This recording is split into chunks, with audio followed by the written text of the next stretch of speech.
I'm John Kovach. I'm a newspaper editor. I'm a radio announcer. I'm a high school football coach. And since I was old enough to stand on the side of a stream next to my dad, I've been an angler. I've fished with bait, lures, and flies. I've fished with spinning gear, fly rods, jigging poles, and tip-ups. I've stood on ice, waded rapids, and been tossed about the deck of a boat. And I want you to love fishing, be it freshwater or salt, heavy flows, high seas, or cutting through a foot of ice, as much as I do, no matter what the quarry, no matter the tactics, no matter the chosen tackle. Welcome to Yankee Fisherman. Good afternoon, everybody. Welcome to Yankee Fisherman, presented by the Dock Shop on the HAN Network. And yes, you heard it right. It's the HAN Network. You can see a new look. We haven't been on live for a few weeks. We had a great time up at Orvis, had a great time with Phase 2 lures. We've been busy with the transition to HAN Network, and we're going to bring you a couple of timely best of shows over the next 2 weeks.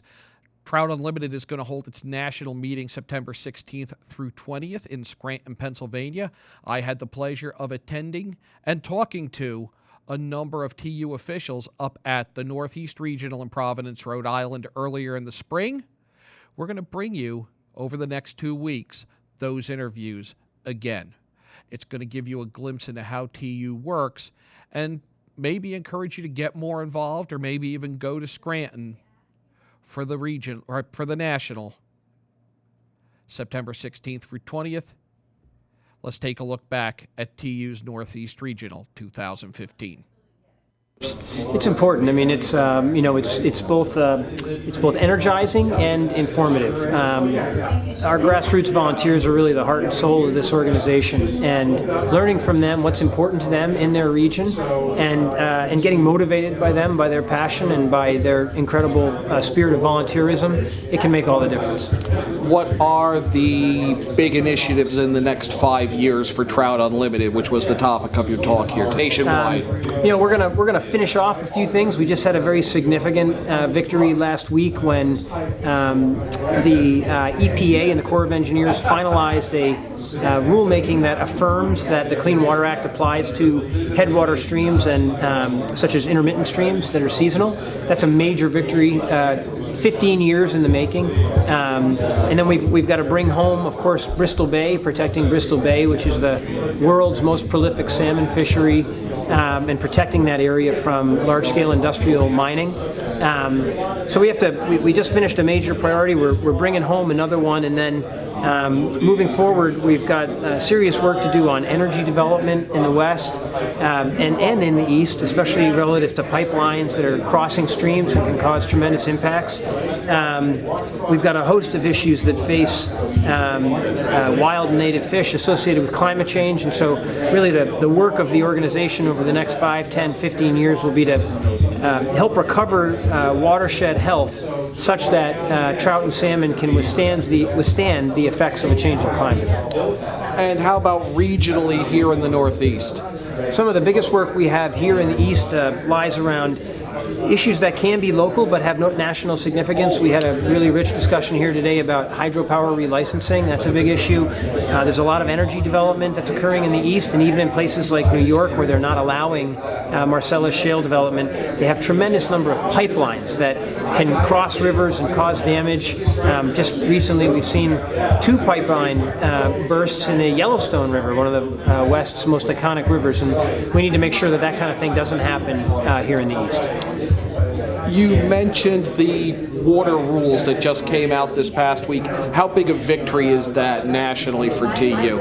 I mean, it's a big victory nationally and locally. I mean, it is hard to overstate the importance of small headwater streams as spawning and rearing habitat for trout and salmon during parts of their life cycle. The other thing to think about, it's not just for us who fish. We're of course passionate about fishing, but we're talking about 60% of the stream miles in the United States almost didn't have the protections of the Clean Water Act. That would have been a tremendous loss for anglers, but not just for anglers.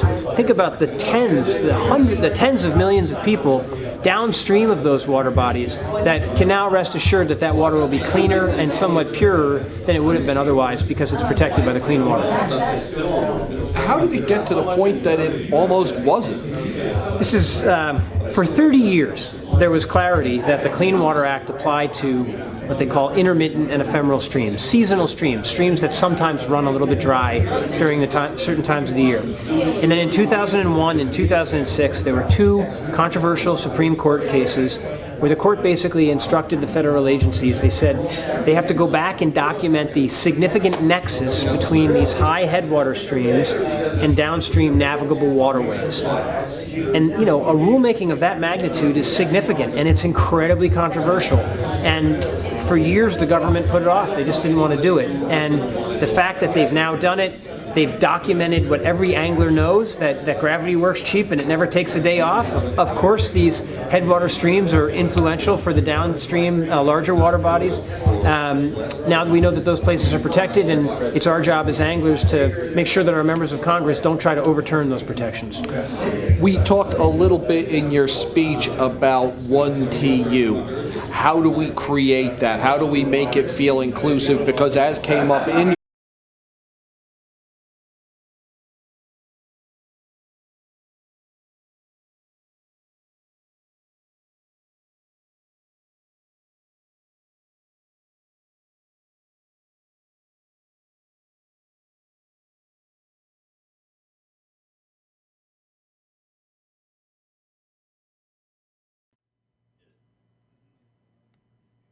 I'm John Kovach. I'm a newspaper editor. I'm a radio announcer. I'm a high school football coach. And since I was old enough to stand on the side of a stream next to my dad, I've been an angler. I've fished with bait, lures, and flies. I've fished with spinning gear, fly rods, jigging poles, and tip-ups. I've stood on ice, waded rapids, and been tossed about the deck of a boat. And I want you to love fishing, be it freshwater or salt, heavy flows, high seas, or cutting through a foot of ice, as much as I do, no matter what the quarry, no matter the tactics, no matter the chosen tackle. Welcome to Yankee Fisherman. Good afternoon, everybody. Welcome to Yankee Fisherman, presented by the Dock Shop on the HAN Network. And yes, you heard it right. It's the HAN Network. You can see a new look. We haven't been on live for a few weeks. We had a great time up at Orvis, had a glimpse into how TU works, and maybe encourage you to get more involved, or maybe even go to Scranton for the region, or for the national, September 16th through 20th. Let's take a look back at TU's Northeast Regional 2015.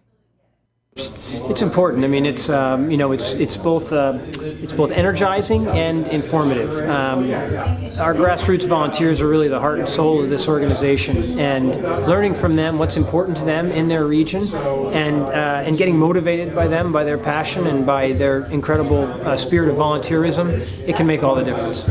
What are the big initiatives in the next 5 years for Trout Unlimited, which was the topic of your talk here today? So nationwide, you're talking. Nationwide. We're gonna finish off a few things. We just had a very significant victory last week when the EPA and the Corps of Engineers finalized a rulemaking that affirms that the Clean Water Act applies to headwater streams and such as intermittent streams that are seasonal. That's a major victory. 15 years in the making. And then we've got to bring home, of course, Bristol Bay, protecting Bristol Bay, which is the world's most prolific salmon fishery, and protecting that area from large-scale industrial mining. So we just finished a major priority. We're bringing home another one, and then moving forward, we've got serious work to do on energy development in the West and in the East, especially relative to pipelines that are crossing streams and can cause tremendous impacts. We've got a host of issues that face wild and native fish associated with climate change, and so really the work of the organization over the next 5, 10, 15 years will be to help recover watershed health such that trout and salmon can withstand the effects of a changing climate. And how about regionally here in the Northeast?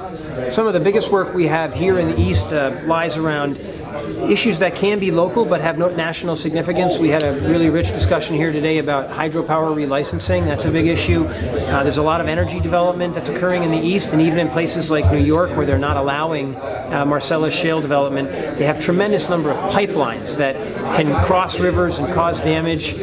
Just recently we've seen 2 pipeline bursts in the Yellowstone River, one of the West's most iconic rivers, and we need to make sure that that kind of thing doesn't happen here in the East. You mentioned the water rules that just came out this past week. How big a victory is that nationally for TU? I mean, it's a big victory nationally and locally. I mean, it is hard to overstate the importance of small headwater streams as spawning and rearing habitat for trout and salmon during parts of their life cycle. The other thing to think about, it's not just for us who fish. You know, we're of course passionate about fishing, but we're talking about 60% of the stream miles in the United States almost didn't have the protections of the Clean Water Act. That would have been a tremendous loss for anglers, but not just for anglers. Think about the tens of millions of people downstream of those water bodies that can now rest assured that that water will be cleaner and somewhat purer than it would have been otherwise because it's protected by the Clean Water Act. How did it get to the point that it almost wasn't? This is, for 30 years, there was clarity that the Clean Water Act applied to what they call intermittent and ephemeral streams, seasonal streams, streams that sometimes run a little bit dry during the certain times of the year. And then in 2001 and 2006, there were 2 controversial Supreme Court cases where the court basically instructed the federal agencies. They said they have to go back and document the significant nexus between these high headwater streams and downstream navigable waterways. And you know, a rulemaking of that magnitude is significant, and it's incredibly controversial. And for years the government put it off. They just didn't want to do it. And the fact that they've now done it, they've documented what every angler knows, that gravity works cheap and it never takes a day off. Of course, these headwater streams are influential for the downstream larger water bodies. Now that we know that those places are protected, and it's our job as anglers to make sure that our members of Congress don't try to overturn those protections. We talked a little bit TU. How do we create that? How do we make it feel inclusive? Because as came up in your talk, there's a feeling among, say, spin fishermen that they're kind of excluded from Trout Unlimited. Yeah, they're not. I mean, I'll make that clear. So tomorrow, I'll be fishing on the Potomac with worms for blue catfish with my 5-year-old, my 8-year-old, my 11-year-old. Earlier in the week, I was fishing with lures for bass on the Potomac, and yesterday I was fly fishing for gar on the Potomac. You know, the fact is, all of us love to fish, and it doesn't matter how we do it. The fact is that we're out there enjoying and engaging in that passion for fishing and being outdoors and being with family or being with friends. And you know, as long as you care about habitat, in the case of Trout Unlimited, as long as you care about cold, clean, fishable water, we don't care whether you bait fish, we don't care whether you spin fish, we don't care whether you fly fish. We just want you to be a part of TU and help to protect and restore these habitats that are so important for us all. What are some of the challenges that we face moving forward in that? You know, we're TU's based on an almost 1950s sort of model, like almost a Boy Scout model. And one of the things that we're trying to do, we have local chapters, and one of the things we're trying to do is to make sure that people know that we're an open and inviting organization. You know, we want to bring more women into the organization. We want to bring more minorities into the organization. Especially, we want to bring more young people into the organization. We'd like for TU to reflect the demographic of the fishing community writ large. And the way we're going to do that is by having ever more events and activities that are focused on the communities that we live, that are centered around things like fishing, conservation, and then just helping with communities, whatever community needs are. And we think if we focus on those externally focused events, make them fun, make them inviting, the membership will logically grow. Here locally, there was an op-ed about climate change, and I saw some comments on Facebook. I am running. Chris, in addition to the issues raised here locally, there was an op-ed from TU about climate change. And I saw some backlash on Facebook where people were like, I'm canceling my membership after 40 years. I thought TU was apolitical. How dare you take a stand on climate change? Do you have a reaction to that? Sure. So the work of Trout Unlimited is very, very simple. What we do is we protect the headwaters, we reconnect those headwaters to lower elevation streams, and then we restore the valley bottoms, which were historically the most biologically productive portion of the landscape. That happens to be the most effective model for climate change adaptation. And all that means is that you're recovering the natural resiliency of a watershed so that it can better withstand things like intense drought or floods or fire. So my view is, if you're an angler, you should support protecting, reconnecting, and restoring river systems, whether you believe in climate science or not. The fact is, we do believe in it, and we think climate change is a problem and we need to reckon with it. But even if you don't believe in it, you still should support the idea that we're going to protect, reconnect, and restore river systems, which happens to be the best antidote for cold water systems relative to climate change.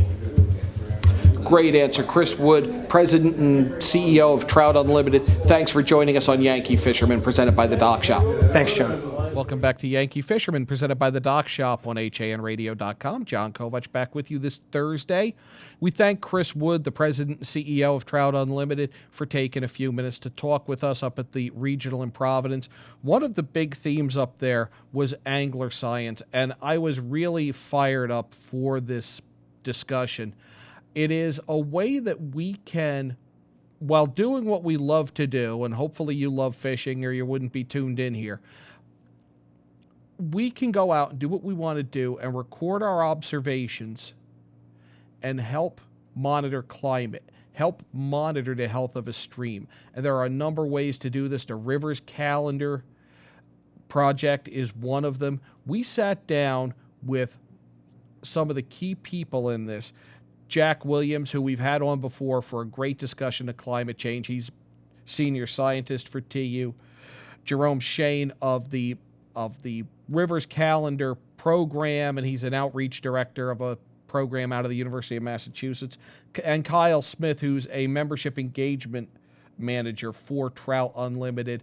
They sat down with me for a little bit to discuss these different ways that, while doing what you love to do, you can help log the changes in the climate. Whether you believe in it or not, whether you think it's all political or not, you're monitoring your stream and the health and the changes, and we all see hatches happening at different times. We know there are cold snaps, etc. It's all data you've got. If you don't believe, prove them wrong. Here's my discussion about climate change, the Rivers Calendar, and other programs up at the Northeast Regional Meeting of Trout Unlimited. Guys, we are talking about a new program, Angler Science. Sounded fascinating in what I heard the other day. Tell us about that. Well, let me maybe start with a little bit of description. So angler science, very simply, are anglers gathering information, scientific data about the streams and the places they love. It's pretty straightforward, and in some respects, groups like Trout Unlimited have been doing this for a long, long time. Getting our chapters out, gathering water quality data, fisheries data. We call it angler science. A lot of people call it citizen science and may be familiar with it from that standpoint, but really it's a great way to go out, gather more information about the places that people love to fish. So, Kyle, what is exactly being done here? Does this require special training or anything? Absolutely not. The whole idea, I should add that angler science is one of TU's top 5 strategic priorities in our next 5-year strategic plan. And you don't need any sort of special training to participate and be a leader, really, in angler science. These projects are as simple as going out with a fly rod and taking pictures of fish that you catch, or just observing insects on the stream that you might happen to be fishing, in addition to a bunch of other projects that we're offering. And Jerry's a great example of one of those projects for the Rivers Calendar. I think he can talk more to that.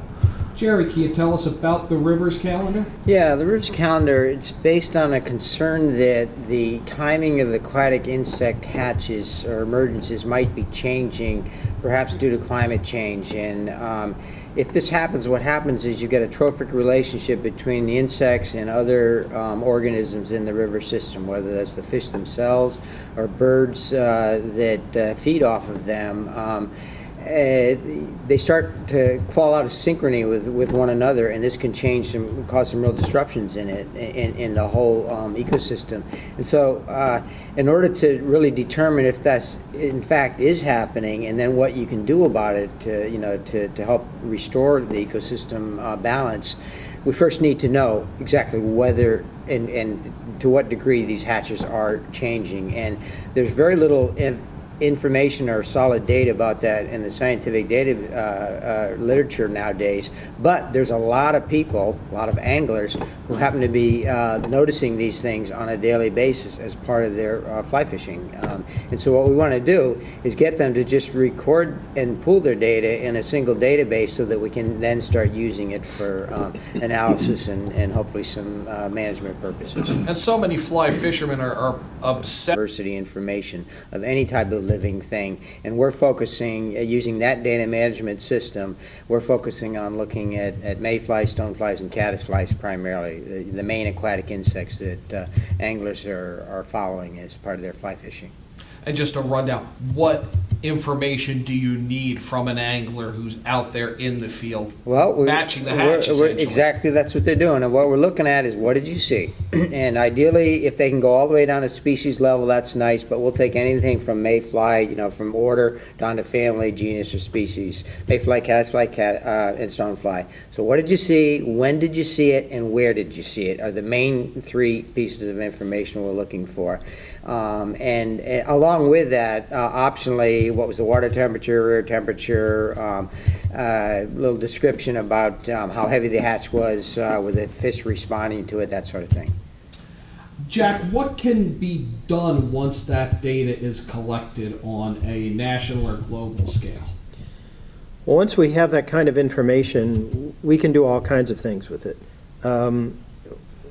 Basically, that information is going to tell us a lot about the quality of the stream, the water quality of the stream, in terms of the kinds of things Jerry just talked about, stoneflies, caddisflies, mayflies, which normally are less tolerant of kind of polluted conditions. So it can tell us something about the quality of the water in the stream system. And then, as Jerry said, building up what's really important, and something that's very difficult for us to do, is build up long-term databases. So kind of get a really good solid baseline of what's going on in the stream system, and then that allows us to understand what kinds of things are impacting the stream in the future, whether it's something like climate change or whether it's simply another project or land use changes that are occurring in that watershed and are causing the system to change. So really, this doesn't necessarily have to relate to climate change. This could reflect a source of pollution, a change in flow, anything really that's changing the habitat in the water? Yeah, that's right.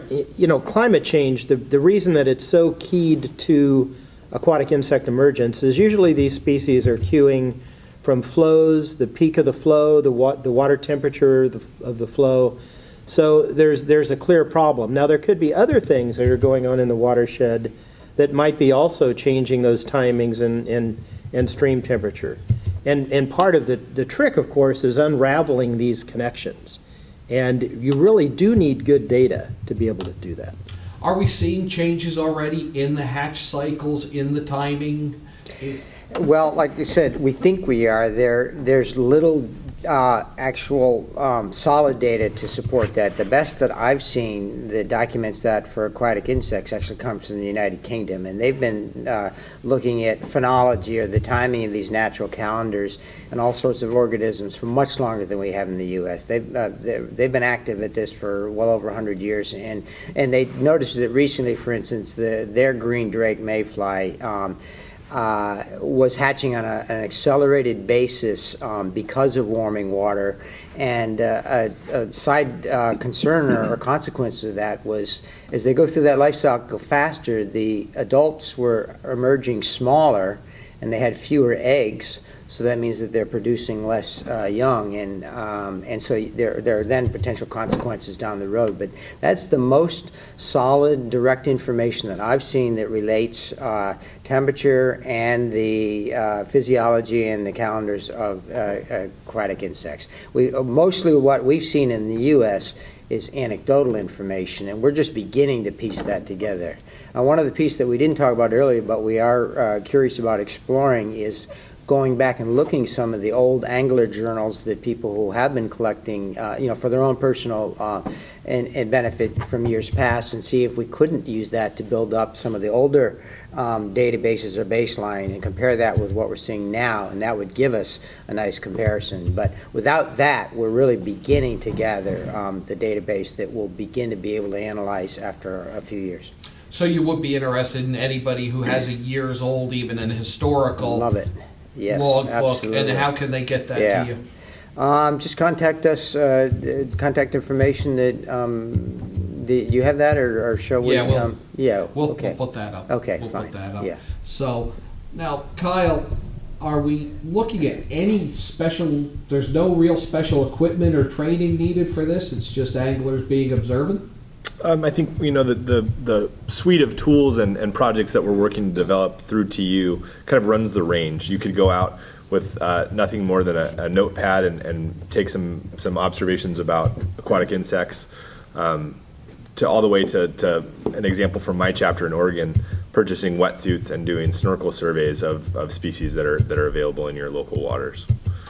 And this is something a chapter could take up as a group project? Absolutely. And the reason that we're so excited about that from a volunteer operations perspective is that it allows TU chapters to reach out to a lot broader audience than just anglers. I think that's part of what makes TU so special, is that we're not just a fishing club. We provide the opportunity for folks to get their hands dirty and make a difference in their local watershed. And by organizing these kind of angler science projects, we're appealing to folks that might not have that innate interest in angling, but more maybe an interest in aquatic insects or in just looking at fish rather than catching them on a hook and line. So this angler science is really an opportunity to provide data that can indicate problems that we might need to solve, but really all you're doing is what you would be doing if you're out there in your waders anyway. Yeah, I think there's two parts to angler science. The data collection is obviously a huge benefit to folks like Jack has on his team, but it's also a huge benefit to our 150,000 plus members across the country to provide them with opportunities to better engage their communities and offer more interesting events to their chapter members. And we can do this at all kinds of levels. We can do temperature monitoring or flow monitoring. That's as simple as going out in a stream and installing a data logger that's going to automatically collect information every hour or every day. So you can start this at all kinds of levels and all kinds of levels of intensity. And people can start with a relatively simple program, or maybe partner with their state agency, water quality agency, see what they're doing. Start small and kind of build up to a big program that, like Kyle discussed, where they're out in wetsuits and doing snorkel surveys, counting steelhead redds on the West Coast. So it really does range that whole spectrum. All right, guys, thank you very much. Jerry Shane, Jack Williams, Kyle Smith explaining angler science. I'm real excited about it. I hope others are as well, because I think it's something where it really can make a difference in the habitat and preservation. Thank you all very much. Thank you. The long winter is finally astern. Bait is invading the harbors, coves, and inlets. Stripers, fluke, and porgies are on the move. In the streams and lakes, trout, smallmouth, largemouth, and walleye have moved out of hibernation. At the dock shop, it's all systems go. And now in two locations, 51 Tokenique Road, Darien, and their newest location at 609 Riverside Avenue in Westport. Bait, tackle, apparel, and of course, all the marine and nautical accessories that they're known for are ready for you at the dock shop. Boater, beach bum, fisherman, or simply love the New England coast, this is a unique place to shop. The Dock Shop, 51 Tokenique Road, Darien, 609 Riverside Avenue, Westport. Visit us at dockshop.com. Healthy, confident smiles begin at Stratford Orthodontics. Conveniently located on Main Street, we are Stratford's hometown orthodontist. We offer the latest in orthodontic technology, including Damon braces and Invisalign. We always accept new patients. Call today to schedule a complimentary consultation. 203-375-8332. Stratford Orthodontics, 2499 Main Street, Stratford. 203-375-8332. And online at stratfordsmile.com. Ever wonder why a story becomes news? Find out each Friday on Behind the News on HANradio.com. We'll bring in the newsmakers from around Connecticut and the journalists who cover them. Who is making the news? What did they do? Where did it happen? When and how did that story unfold? Find out on Behind the News, hosted by Kate Chaplinsky, John Kovach, and myself, Josh Fisher. Fridays at noon on HANradio.com. Now you can keep up with what's happening in Darien with the convenience of the Darien Times Online. Your choice. Print or digital subscription for just $45 a year. Or get the print and digital bundle for just $10 more, $55 a year. To subscribe to the Darien Times, go to hersumsecure.com/CIRC or call the circulation department at 203-894-3388. The Darien Times, now in print and online. Don't miss a single issue. Subscribe today. Welcome back to Yankee Fisherman, presented by the Doc Shop on HANradio.com. John Kovach with you this Thursday.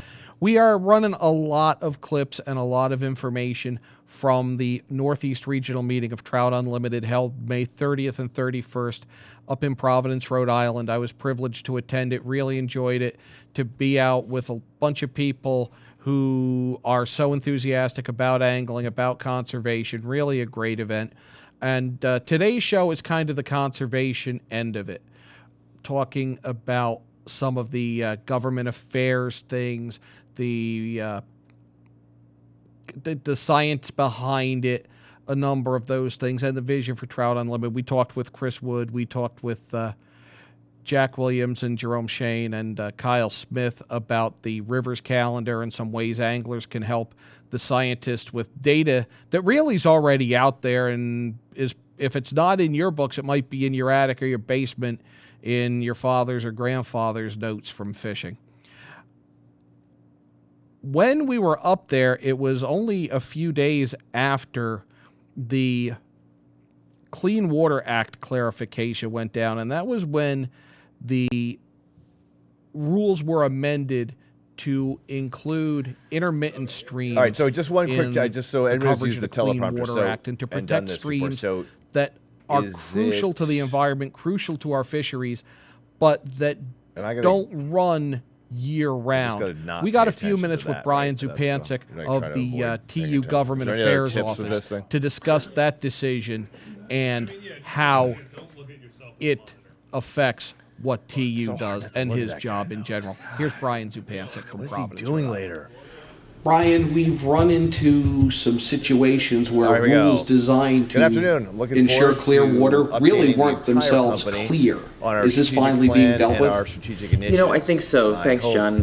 is to give you, You know, 30 something years ago. ago when the Clean Water Act was, brought together, it was really meant to protect America's waterways for primarily drinking water. I'm just going to start again, sorry. But Good afternoon. I'm looking forward to updating the entire recreational company purposes today as well, on our and strategic ensuring plan that and our strategic clean initiatives. water was available My hope is to give to everyone sportsmen, a to bit local of communities, insight into to where we the are population and at what- large. It was and where we really are meant going. to protect America's waters. So, Eric, can you throw up the graphic of page 2 In there? the early 2000s, there was a couple of So court the thing that we cases wanted that to essentially show everybody, rolled back some of those protections that within the the media Clean kit Water was Act that, implemented. what is HAN Network? And HAN Network, back. really, And if you're looking at I the think graphic really the on the reason screen, for is in those fact a rollbacks network of media offerings or an was array of the, media offerings. Obviously, we're in the uncertainty and the newspaper lack of business. clarity around We which also offer waterways now broadcast content, were to receive online, federal agency social, protections. and mobile, as well I think as a lot events. of those Did I say events twice? uncertainties and the concerns with those uncertainties were brought It's forth important for by, everyone to understand that while we're using the term municipal network, water we're not users, saying we're a agricultural broadcast users, network per ranchers, se, but more or less and not folks more or like less, but that. mostly a network of media offerings where we can The solve waterways are virtually any complex. marketing, There's issues a for number any of particular different client. uses. There are a So number again, of content, different, broadcasts, and events. structures and hierarchies for Long space there. I must once again apologize come from, where they falling short start, of my promise to how all of much you they influence for- essential waterways, the waterways that more consistent that make and it regular to company-wide communities and drinking water sources, and figuring out which of I must these once again waterways, apologize even for up to falling the short very on a promise smallest to all of you intermittent and for ephemeral more streams consistent and regular company-wide ditches and communications. agricultural ponds, So and these are- really every body of water. Yeah. That's where Yeah, the I'm trying to uncertainty do that. started Just to come from. But to answer your question, actually, I think so we I can are at a speed up point the- now where the EPA and the Army Corps of Engineers, over the last Unfortunately, the 15 effort required years to or so, execute these has initiatives has finally taken up far addressed more with time than I had science-based, actually anticipated. public input. Here's where we are and where we stand at this point. and So I really want to a talk about the single collaboration CMS of project. Now, back on federal January agency, 9th, when private we had our interests, meeting, public interests we have talked come up about with clarity sort of the core initiatives on of which the, waterways strategic are plan. to be And one of them protected to is receive the Clean single Water Act CMS. protections, and which are not, so that the What? folks that over the years maybe became frustrated with the agencies for regulating certain waterways or not regulating certain waterways will feel comfortable with exactly which waterways and which bodies of water will receive those protections. It's taken a long time. It's been a frustrating process, but I do think we are at a point now. In fact, just last week, the agencies made their announcement on the final rulemaking, and we hope that soon that rulemaking will be signed into law and will provide the protections that the Clean Water Act originally intended to provide to America's waterways. Will be in place, effective, and clear this time. And as I mentioned earlier, this is largely about waters for the American people. It's largely about our drinking water supply, but as fishermen, as sportsmen, this is really about making sure that the waters that support trout and salmon habitat, spawning habitat, and really the overall quality of watersheds, and those watersheds that provide habitat for the trout and salmon that we like to fish for are going to be protected. They're going to remain clean. They are going to be good fishable waters. How can anglers get involved in shaping the policy that protects clean water? I mentioned that the agencies have really done what I think is a good job of taking public input on the rulemaking, and on the clarification of which bodies of water are going to receive public input, and that's exactly the way that folks can get involved. Submit public comment, contact your congressman, let them know that clean water, that headwater streams are important to our pastime, that without these headwater areas for spawning, without clean cold water in certain areas, we will not have the trout and salmon habitat we need to support robust populations of cold water fish. And if an angler and or TU member happens to hear about something that could affect water quality, what should they do to make sure that's addressed? Absolutely. So again, it's just simply about engaging yourself in the process. If something comes up in your local community or in a local waterway where the water is being, for lack of better terms, polluted, or there's an issue where a headwater stream is not able to be accessed by trout and salmon anymore, go to your local lawmakers, go to your representative, go to the folks that make decisions and let them know that the water is not being protected per the laws that are in place to protect them. You got to speak up. You have a voice. The political process is often not a friendly one or a great space to play in, but it's what we have. It's the way we get things done, and it's really the wonderful thing about this democratic nation that we live in, is that you can go and you can talk to those people They work for you. Don't forget that. So go and talk to the folks. Go to your county commission. Go to your house of your house representative. Go to your senator. Every one of these lawmakers has state and district offices. They have people in the ground in your communities, or at least nearby, and let them know that something is not being done. You can also go to the state agencies as well. They will play a significant role in making sure that these protections are maintained and followed through on. Brian Zupancic, Government Affairs Manager for Trout Unlimited, thanks for joining us and explaining the process on Yankee Fisherman. Thanks, John. Thanks to Brian Zupancic, Government Affairs Manager for Trout Unlimited, for taking some time to talk Clean Water Act. One person who has seen firsthand how these policies, how these regulations have had an effect is Joe Norton. He's project manager for TU's Upper Connecticut Home Rivers Initiative. Joe, how is TU working to protect and restore a river that really links all of New England? Yeah, that's a great question. It's a very important river to all people in New England. It's the largest watershed in New England, and I'm working up in the headwaters of Vermont and New Hampshire. I'm working up in several tributaries of the river, right below an area in Pittsburgh, New Hampshire, called the Murphy Dam Reach, and it's a tailwater fishery. And so I'm working in some of the impaired streams that go into the river, working to restore the river by adding wood. We're replacing stream crossings that are barriers to fish migration, and we're working with groups to build our buffers along the farmland and restore those with tree plantings. What kind of challenges has this river faced in its history? At one point, it was kind of a manufacturing powerhouse, and like most of the manufacturing powerhouses were treated historically, it might not have been well cared for in terms of cold, clean water. It is. It was the log drive started in 1867. They started up in Indian Stream, where I'm working. They were the longest log drives in terms of distance. The loggers would go in the winter. They would log all winter long. They would build dams along Indian Stream.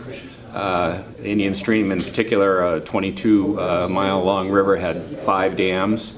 And then when springtime came, they would send the logs down to market, down to Holyoke, Massachusetts. So at the time, they were very important for the United States, but they did tremendous damage. The rivers were straightened, the boulders were dynamited, and to this day, the rivers still run wide and straight. Almost 150 years later, they haven't healed themselves. That's not a natural reflection of their path at all. Yeah, and there's very little trout habitat in some of the reaches.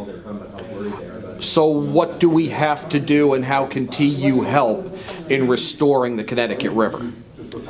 Yeah, so what we're trying to do is we're really trying to jumpstart the process. We're adding wood to streams, trying to create hydraulics, trying to create cover for trout, trying to narrow the stream, and by that we can reduce the water temperatures, we can create habitat for the adult trout, which need pools, and that's what we're trying to accomplish. Volunteers needed for this project? Yeah, occasionally. Some of the work that I'm doing with stream crossing replacements, we do those with contractors, but when we're adding wood to the stream, getting a good crew out there, when we're trying to do tree plantings along the edge of the rivers, volunteers are very important. How far along are we in making this a healthy river again? I mean, are we there and just kind of fine-tuning it, or do we still have a lot of work to do? We have all the ingredients. We have a tailwater fishery from Lake Francis, so we have water in the mid-50 degrees coming out of there in the summer. We have warmer water coming out of there in the winter. So we have great growth rates. We have naturally reproducing brook trout. We also have naturally reproducing brown trout and rainbow trout, although I'm focusing on the brook trout. So the ingredients are there.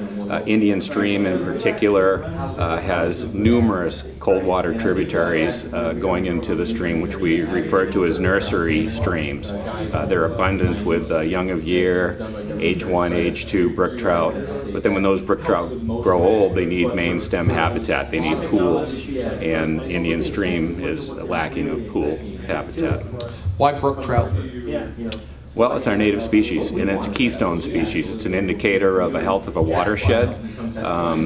If climate predictions are realized, southern New Hampshire may not have brook trout in 100 years, but the upper Connecticut is supposed to be a place that will have good brook trout population, so we need to restore the habitat and allow that to happen. Can we act fast enough to keep that prediction of losing them in 100 years from happening? I think so. I think with Trout Unlimited's work and the work of our partners, I think certainly we can heal the upper Connecticut and make it a place where we'll have brook trout for a long time. Now, do you fish the upper Connecticut a lot? I do. What do you go for, the brook trout or? Yeah, to be honest with you, I really enjoy floating the river. I have a drift boat. And so I like to do floats along the Connecticut in a couple spots, and so we're largely catching brook trout, but we'll hook some nice big brown trout too. What are your favorite flies in that? Well, it depends on the time of year. This always stumps people. Yeah, I think right now, when I get back, I'm going to float the river probably in another week or so, and I think we'll start to see a good caddis hatch. But I've also done very well on baetis. Springtime, I'll throw big streamers trying to catch the larger trout. Thanks to Joe Norton. Thanks to Brian Zupancic, all the guys from TU. We're going to talk more next week. Right now, we're going to step out. We come back, we're going to talk a little fishing here on Yankee Fisherman, presented by the Dock Shop on HANradio.com.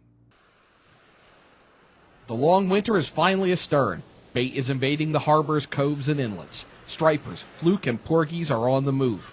In the streams and lakes, trout, smallmouth, largemouth, and walleye have moved out of hibernation. At the Dock Shop, it's all systems go. And now in 2 locations, 51 Tokenique Road, Darien, and their newest location at 609 Riverside Avenue in Westport. Bait, tackle, apparel, and of course, all the marine and nautical accessories that they're known for are ready for you at the Dock Shop. Boater, beach bum, fisherman, or simply love the New England coast, this is a unique place to shop. The Dock Shop, 51 Tokenique Road, Darien, 609 Riverside Avenue, Westport. Visit us at dockshop.com. Now you can keep up with what's happening in Darien with the convenience of the Darien Times Online. Your choice. Print or digital subscription for just $45 a year. Or get the print and digital bundle for just $10 more, $55 a year. To subscribe to the Darien Times, go to hersumsecure.com/CIRC or call the circulation department at 203-894-3388. The Darien Times, now in print and online. Don't miss a single issue. Subscribe today. Does advertising on HANradio.com work? Just ask Coastal Orthopedics. They ran spots with us, and within 24 hours they had 21 walk-ins and 8 calls to their new immediate care center. To advertise on HANradio.com, call 203-417-5199 and ask for Marianne Hersum. Welcome back to Yankee Fisherman, presented by the Dock Shop on HANradio.com. John Kovach back with you on this Thursday, June 11th. We're talking a lot about the Trout Unlimited Northeast Regional, a lot about conservation and laws and whatnot. Let's talk a little fishing.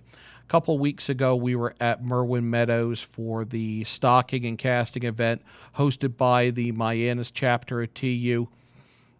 I was lucky enough to meet up at the Catskill Fly Fishing Center and Museum John Field of Weston, fly casting instructor, and he's the author of a newly released book, Fly Casting Finesse. John was nice enough to sit down with us. We haven't had the time to run this interview in a while, so let's catch up on that. And here's a few minutes discussing fly casting finesse with John Field. We are here at Merwin Meadows in Wilton. Yankee Fisherman, presented by the Dock Shop. We're joined by John Field of Weston. John, the author of the newly released Fly Casting Finesse. He has a copy with us here at the Mianus Casting Day. Tell us about your book. My book is an advanced casting book, although it does make a lot of reference to basic casts so that the definitions are consistent. The book is set internationally.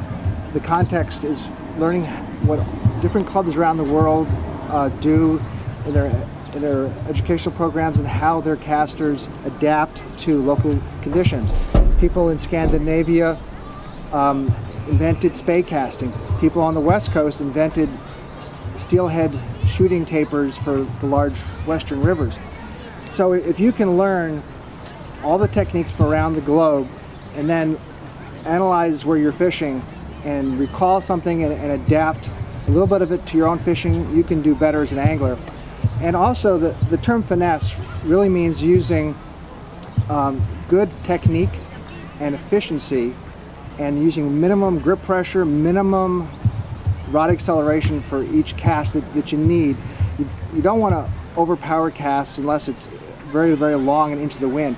Most people I see get tired or make mistakes because they're using too much force. And I think that's common among most fly casters. I want a longer cast. I want to put more on it.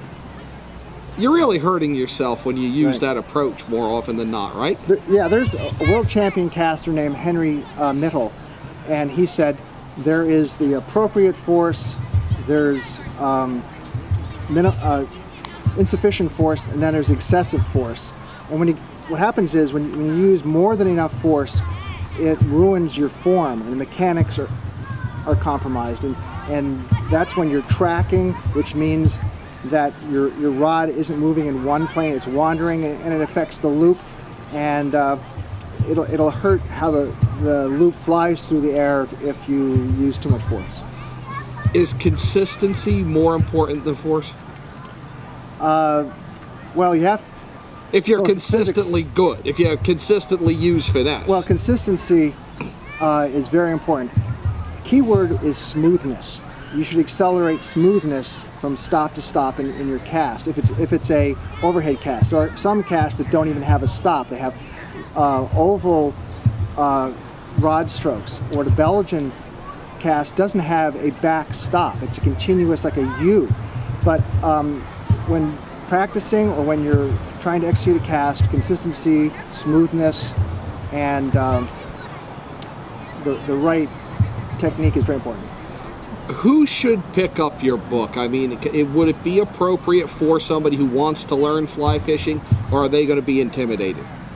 Well, I think that the use of really friendly imagery and simple illustration helps. I've been told by people who are beginners that they got a lot out of it, and it's inspirational.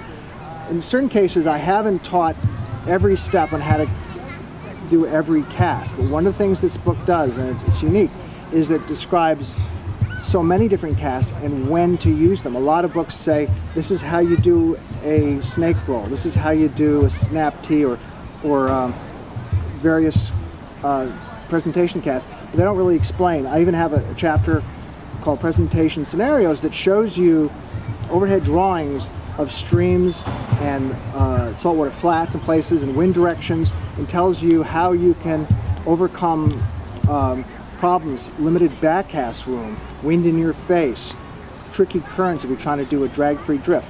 So I think it's good for people to learn correctly initially and not try to go backwards and fix mistakes.